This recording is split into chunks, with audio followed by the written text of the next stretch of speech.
Buletin pagi 7 April, anda bersama saya Asrul Nizam Kadir. Tajuk utama pagi ini. Kanak-kanak lelaki dikhawatiri lemas di Sungai Manir, pencarian disambung semula pagi ini. Kerajaan akan kaji lebih mendalam isu kanak-kanak tanpa warga negara di Sabah.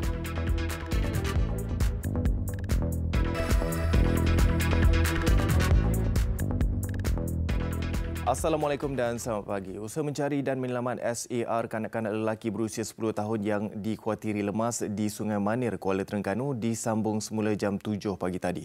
Ia selepas pencarian menggunakan kaedah selaman oleh pasukan penyelamat di air PPDA, Balai Bomba dan Penyelamat Kuala Terengganu dihentikan jam 11 malam tadi. Menurut Bomba, keadaan arus yang kuat menyebabkan pihak PPDA terpaksa menghentikan operasi selepas 2 jam melakukan selaman. Sebelum kejadian, mangsa Ahmad Akil Fadlullah Ahmad Rohaimi 10 tahun dikatakan ke sungai berkenaan bersama 3 rakan.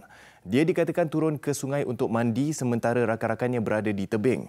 Namun mereka dilaporkan panik melihat mangsa yang tenggelam timbul dipercayai tidak pandai berenang, lalu meninggalkan kawasan terbabit tanpa memaklumkan kepada sesiapa mengenai kejadian itu. Kehilangan mangsa disedari bapanya yang mencari di kawasan sungai itu selepas anaknya tidak pulang ke rumah sehingga lewat petang semalam.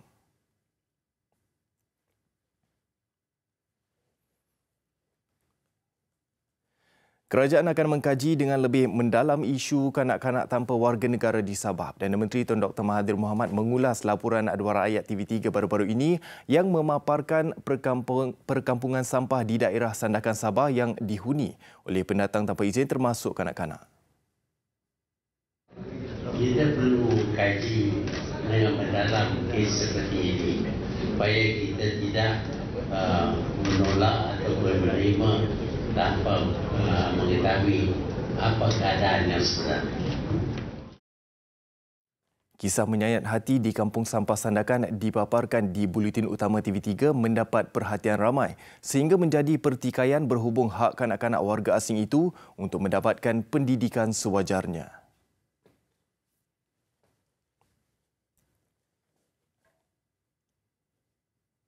Dalam pada itu, Tun Dr. Mahathir Mohamad yakin satu hari nanti Perdana Menteri Malaysia akan datang dari Sabah atau Sarawak. Menurut beliau, semua rakyat Malaysia termasuk di Sabah dan Sarawak berpeluang memegang jawatan itu jika memiliki kebolehan.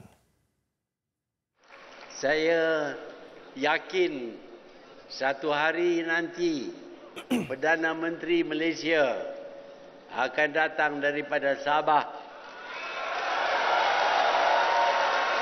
atau daripada Sarawak, kerana kita anggap semua kita adalah rakyat Malaysia. Dalam negara yang demokratik ini, siapa saja boleh muncul sebagai pemimpin asalkan dianya mempunyai kebolehan tertentu. Beliau berkata demikian pada pelancaran Parti Pribumi Bersatu Malaysia Bersatu Sabah semalam. Kira-kira 30,000 penyokong hadir di Pusat Komersial dan Teknologi Antarabangsa ITCC Penampang.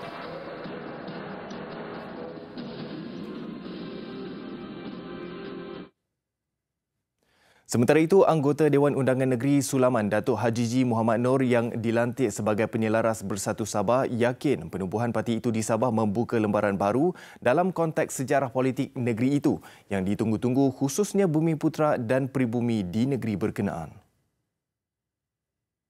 Kami juga memilih Bersatu kerana kami percaya dengan perjuangan yang dibawa oleh parti ini. Selain itu, kami juga percaya perlunya Bersatu sebagai parti nasional yang berwibawa bertapak di negeri ini. Saya tidak setuju sama sekali dengan pendapat menyatakan bahawa parti Bersatu datang ke Sabah adalah untuk menjajah, seperti tanggapan setengah pihak. Pemikiran sempit politik seperti ini haruslah dikikiskan. Datuk Hajiji juga menegaskan 9 adun serta 5 ahli parlimen yang keluar beramai-ramai dari UMNO Sabah dan menyertai Bersatu bukan hanya mahu mengekalkan kuasa serta kedudukan semata-mata. Jelasnya lagi, lanskap politik kini telah berubah dan rakyat mahukan perubahan.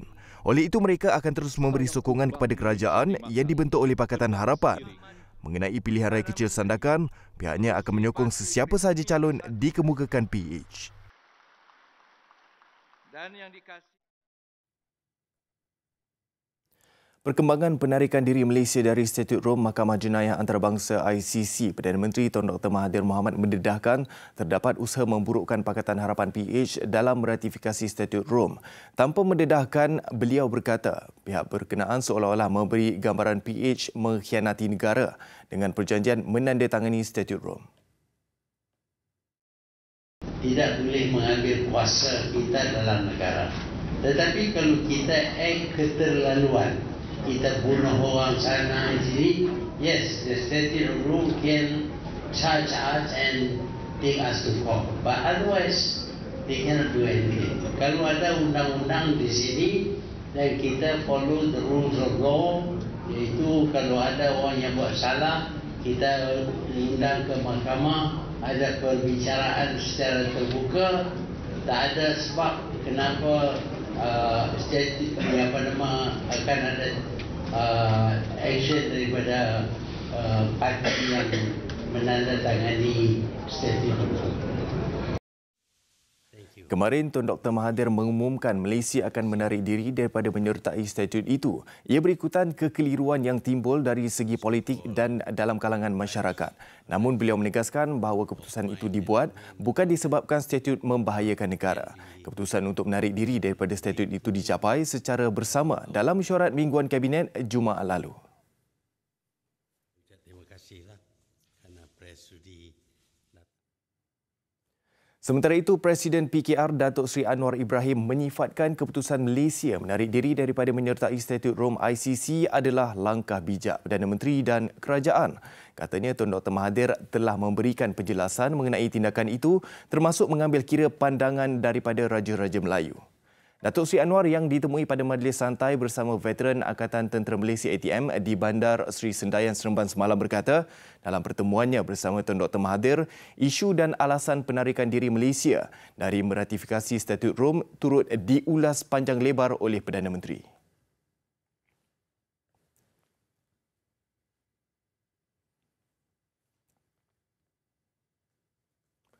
Pindaan terhadap perkara 1/2 Perlembagaan Persekutuan tidak memadai dalam mengembalikan hak Sabah dan Sarawak seperti termaktub di dalam Perjanjian Malaysia 1963 atau MA63. Ketua Menteri Sarawak, Datuk Abang Johari Tun Openg berkata, pindaan sepatutnya perlu juga melibatkan perkara 160/2 yang menyentuh berhubung definisi persekutuan. The reason for this was that we felt that an amendment to Article 1(2) alone do not fully address the aspiration of the people of Sarawak. By amending Article 160(2), a reference to the Malaysia Agreement 1963 should be made in the Federal Constitution. The Federal Constitution in its current form makes no reference to the Malaysia Agreement 1963. Beliau yang ditemui selepas majlis pecah tanah Jalan Pesisir di Sariki semalam mengakui sebelum ini telah memberi persetujuan terhadap usul bagi meminda perkara 1/2 secara prinsip. Namun katanya, pindaan yang diusulkan di Parlimen pada 4 April yang lalu bukan seperti yang telah dipersetujui sebelum ini. Jawatan kuasa Kabinet sebelum ini tidak pernah membincangkan berhubung isi kandungan sebenar serta perkataan yang digunakan dalam pindaan berkenaan. Jelas beliau, apa yang dipersetujui sebelum ini adalah pindaan yang bersifat holistik setelah proses menyemak semula pelaksanaan Perjanjian Malaysia 1963 selesai sepenuhnya. Pindaan berkenaan sepatutnya disasarkan untuk diusulkan pada sesi ketiga sidang Parlimen pada Oktober ini. Sementara itu, mengulas mengenai kenyataan Ketua Menteri Sarawak itu, Pengerusi Pakatan Harapan PH Sarawak Chong Chiang Jen berkata tidak ada yang salah dalam pengumpulan perkara 1/2 Perlembagaan Persekutuan seperti yang dicadangkan oleh kerajaan. Dalam satu kenyataan, Chong menegaskan jika Warisan, sebuah parti berpusat di Sabah yang juga bukan anggota dalam gabungan PH, boleh menerima rang undang-undang yang dibentangkan di Dewan Rakyat pada Khamis lalu, tidak ada sebab bagi Sarawak untuk tidak menerimanya. Chong yang juga anggota Parlimen Setampin dan pengerusi DAP Sarawak berkata, tindakan Datuk Petinggi Abang Johari Tun Openg yang juga pengerusi gabungan Parti Sarawak GPS itu hanya alasan untuk menentang rang undang-undang pindaan perlembagaan itu. Kerajaan akan mendapatkan maklumat lengkap projek Perbadanan Prima Malaysia Rantau bagi menyelesaikan sebarang masalah berkaitan projek berkenaan. Menteri Perumahan dan Kerajaan Tempatan Zuraida Kamarudin berkata, beliau akan menghubungi pengerusi Perbadanan Prima Malaysia dan bersedia untuk bertemu dengan pembeli-pembeli di projek perumahan berkenaan bagi menerangkan status sebenar projek itu. Saya tidak dapat maklumat lagi mengenai dia, tapi kalau ikut yang kita punya keputusan, yang mana rumah yang dalam pembangunan kita teruskan. Kita sedang buat due diligence, tengah semak balik audit dia dan sebagainya tentang transaksi bisnes dia yang lalu, yang sampai setakat ni. Jadi banyak perkara yang belum lagi kita dapatkan laporan dia. Beliau berkata demikian ketika program Haiti Bersama Rakyat di Rantau Negeri Sembilan semalam. Terdahulu, beberapa pembeli projek perumahan Prima Rantau menyatakan rasa tidak puas hati mereka kerana pembangunan projek itu dilihat terlalu perlahan. Menurut seorang wakil pembeli, projek itu sepatutnya siap pada 31 Januari lalu. Sehingga kini projek yang dimulakan pada 2016 itu hanya 50% siap.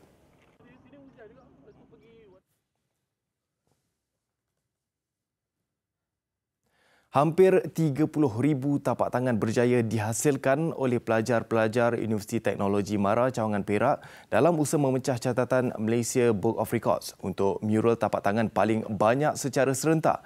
Acara yang berlangsung serentak di seluruh negara itu adalah salah satu pengisian anjuran bersama UiTM dan Jabatan Kebajikan Masyarakat JKM. Menurut Rektor UiTM Sri Iskandar, Profesor Dr. Yusof Hamid, seramai 240 pelajar dan 12 kaki tangan terlibat dalam acara itu di negeri Perak. Kesemua mereka ditempatkan di 6 lokasi yang dipilih JKM di seluruh negeri. Di lokasi perasmian program di Rumah Sri Kenangan Ulu Kinta, sebanyak 5,150 tapak tangan pelajar dan penghuni dihasilkan. Jadi program ini dijalankan serentak di seluruh Malaysia. Jadi di Perak ini 6 tempat yang dipilih bersama dengan kerjasama JKM. Jadi itu yang kita sasarkan. Perak saja ada sasaran tak berapa? Kalau kata kita ada 6 rumah tadi tu, kalau setiapnya 5,000, lebih kurang dalam 30,000 lah tapak tangan yang kita boleh produce. Lokasi lain di Perak ialah Rumah Sri Kenangan Sri Iskandar, Rumah Kanak-kanak Kuala Kangsar, Sekolah Tunas Bakti Taiping dan Sekolah Tunas Bakti Batu Gajah. Dengan program ini, mahasiswa-mahasiswi dari UiTM telah hadir datang ke institusi untuk bersama-sama dengan Jabatan Kebajikan Masyarakat melaksanakan program kesukarelawanan disekalikan dengan Malaysia Book of Record ni lah. Jadi saya rasa beruntung ataupun bertuahlah kita terpilih oleh Universiti UiTM kerana menjalinkan kerjasama dengan JKM bagi mendedahkan mahasiswa-mahasiswi tentang kumpulan sasar di bawah Jabatan Kebajikan. Selain acara itu, penuntut terbabit turut bermalam di lokasi berkenaan bagi menjalankan kerja-kerja sukarelawan.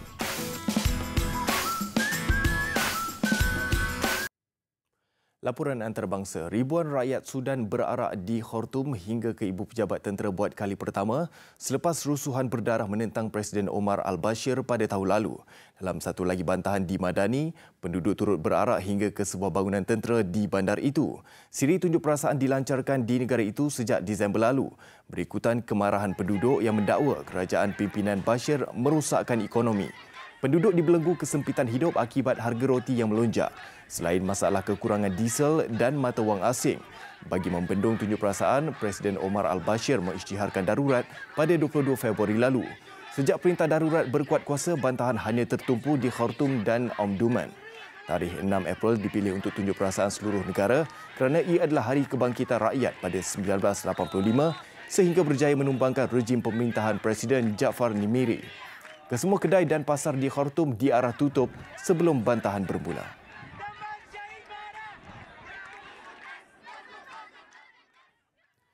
Pemimpin Parti Future Forward, Thanathorn Juangroongruangkit dikenakan tuduhan hasutan berhubung Perhimpunan Anti-Junta pada 2015. Beliau menyifatkan pertuduhan terhadapnya bermotifkan politik. Ribuan penyokong parti Future Forward membanjiri jalan raya di Bangkok sebagai tanda sokongan kepada jutawan itu. Juang Run Gruangkit berdepan 3 pertuduhan dan kes itu akan dibicarakan di Mahkamah Tentera. Jika sabit kesalahan, beliau berdepan hukuman penjara maksimum 7 tahun dan hilang kelayakan menjadi ahli parlimen. Jutawan yang mengetuai parti yang berorientasikan beliau itu berjaya meraih kira-kira 6.2 juta undi dalam pilihan raya 24 Mac lalu. Parti itu berada di tempat ketiga berdasarkan keputusan undi popular. Parti Future Forward telah menyertai Pakatan 6 parti anti-junta yang lain dan menuntut hak untuk membentuk kerajaan berikutan pengundian yang dipertikaikan. Keputusan penuh pilihan raya Thailand dijangka diketahui pada 9 Mei. Sebuah mahkamah Perancis menjatuhkan hukuman penjara antara 12 hingga 18 tahun ke atas 7 tertuduh yang didapati bersalah menyeludup dadah. Selain itu, 2 bekas juruterbang tentera, Pascal Furet dan Bruno Odos, masing-masing dikenakan hukuman penjara 6 tahun. Furet, Odos dan 7 defender lain didakwa cuba menyeludup 680 kg dadah dalam kes yang dikenali sebagai air cocaine. Polis Republik Dominika menemui 26 beg pakaian berisi dadah di dalam sebuah jet Falcon 50 yang sedang bersiap sedia untuk berlepas dari Punta Cana di Republik Dominika ke Saint-Tropez, Perancis pada Mac 2013. Kedua-dua Furet dan Odos yang berjaya meloloskan diri dari Republik Dominika berikutan serbuan itu bagaimanapun ditangkap semula di Perancis pada November 2015. Panel 5 hakim mengadakan perbincangan selama 11 jam sebelum hukuman dibaca. Ketua geng penyeludup Ali Bouchareb dijatuhkan hukuman penjara selama 18 tahun. Sementara orang kanannya Frank Collin menerima hukuman 12 tahun.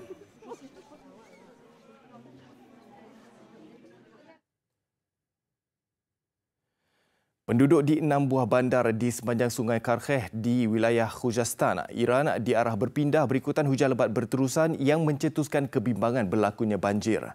Menteri Dalam Negeri Abdul Reza Rahmani Fazli mengeluarkan amaran bahawa kira-kira 400,000 penduduk Khuzestan berdepan ancaman banjir. Pihak berkuasa juga terpaksa melepaskan air dari empangan Karkheh selepas paras air meningkat secara mendadak akibat hujan lebat. Hujan lebat yang melanda sejak 19 Mac lalu mengakibatkan kira-kira 1,900 bandar dan kampung terjejas. Angka kematian kini mencecah 70 orang dan 85,000 orang berpindah ke pusat penempatan sementara. Kira-kira 12,000 kilometer jalan raya juga dilaporkan mengalami kerosakan, iaitu 36% daripada keseluruhan rangkaian jalan raya di negara itu. Petani di kawasan yang dilanda banjir bakal menerima pampasan dari kerajaan.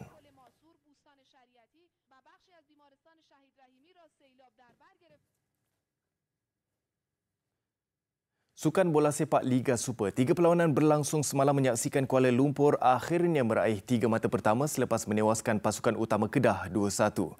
Turut mencatat kemenangan di tempat lawan Selangor yang menundukkan Melaka United 4-3 dan PKNP FC menewaskan Terengganu FC 2-1.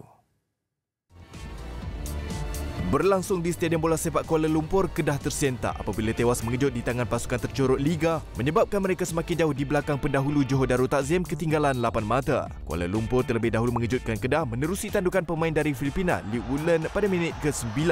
Tersentak dengan jaringan itu, Kedah bangkit melakukan serangan. Dengan deretan percubaan dilakukan namun tidak menepati sasaran. Anak buah Aidil Syahrin Sahat terpaksa menunggu hingga minit ke-31 untuk menyamakan kedudukan menerusi Fernando Rodriguez. Hanya 5 minit selepas bersambung babak kedua, Kuala Lumpur memintas kedudukan menerusi Gilim di Paula dan kedudukan kekal 2-1. Akhirnya memihak Kuala Lumpur buat kali pertama meraih 3 mata. Sementara itu, di Stadium Hang Jebat Melaka, pasukan Melaka United yang masih kecewa terkeluar dari saingan Piala FA terus kecundang. Kali ini tewas kepada pasukan Selangor. Dalam perlawanan sengit itu, pelawat terlebih dahulu di depan menerusi sentuhan bekas pemain kebangsaan Muhammad Amri Yahya pada minit ke-8. Namun Melaka berjaya menyamakan kedudukan menerusi tolakan mudah Patrick Richard pada minit ke-20. Amri sekali lagi menambah gol kedua Selangor pada minit ke-25. Bersambung babak kedua, anak buah jurulatih Zainal Abidin Hassan menggandakan asakan bagi mengelak kekalahan di laman sendiri. Hasilnya, Richard berjaya menceriakan penyokong tuan rumah selepas menanduk masuk gol kedua pada minit ke-65. Kehadiran semula pemain tengah Darko Markovic selepas pulih daripada kecederaan nyata berbaloi buat Melaka. Selepas dia melibat masuk gol ketiga pada minit ke-71, skuad The Red Giants tidak berputus asa. Pemain gantian Sean Eugene akhirnya menjadi penyelamat pasukan selepas menanduk masuk gol ketiga dan keempat pada minit ke-88 dan 90 perlawanan.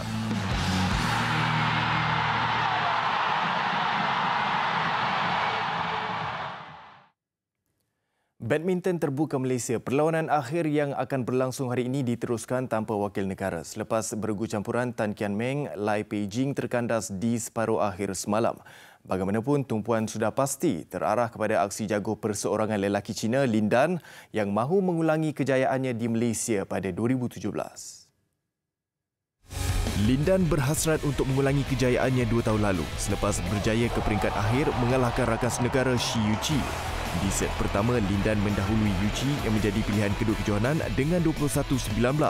Namun nasib tidak menyebelahinya di set kedua apabila Yuqi bangkit mengheret perlawanan ke set penentuan selepas Lin Dan tewas 16-21.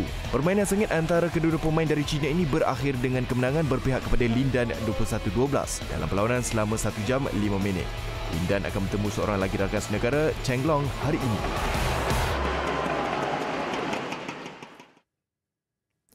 Masih banyak yang perlu dilakukan jurulatih Muhammad Darmaraj Abdullah dalam mempersiapkan pasukan bagi menghadapi kempen hoki FIH siri akhir Jun nanti. Perlawanan ujian kedua menentang India semalam, skuad negara terpaksa akur tewas dengan keputusan besar 5-0. Namun masih ada ruang buat Dharma untuk menguji pasukan dan mencari kelemahan berbaki 3 perlawanan ujian menentang lawan sama selepas ini.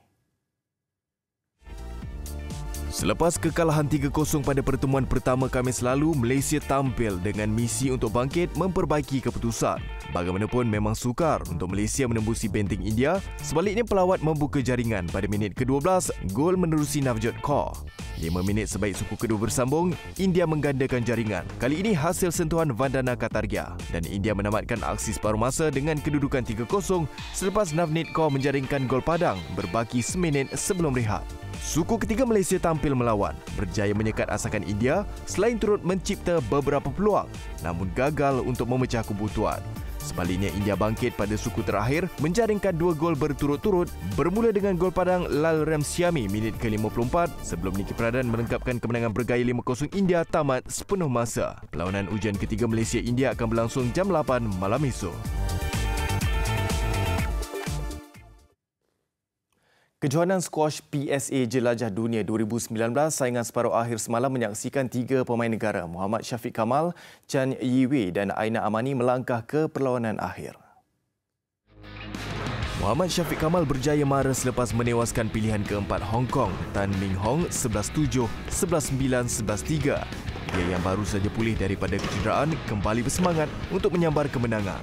Saya puas hati dengan hari ini, bagi saya confident untuk esok.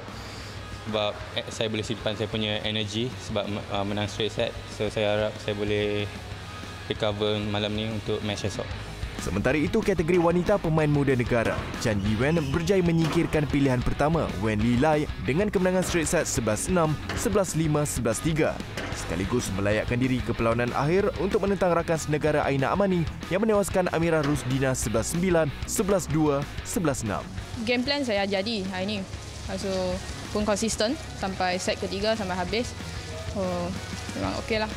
Dalam pada itu, hajat seorang lagi pemain negara Adin Idraki ke perlawanan akhir tidak kesampaian selepas tewas di tangan pemain India Aditya Jagtap 8-11, 11-9, 12-14, 11-8, 8-11.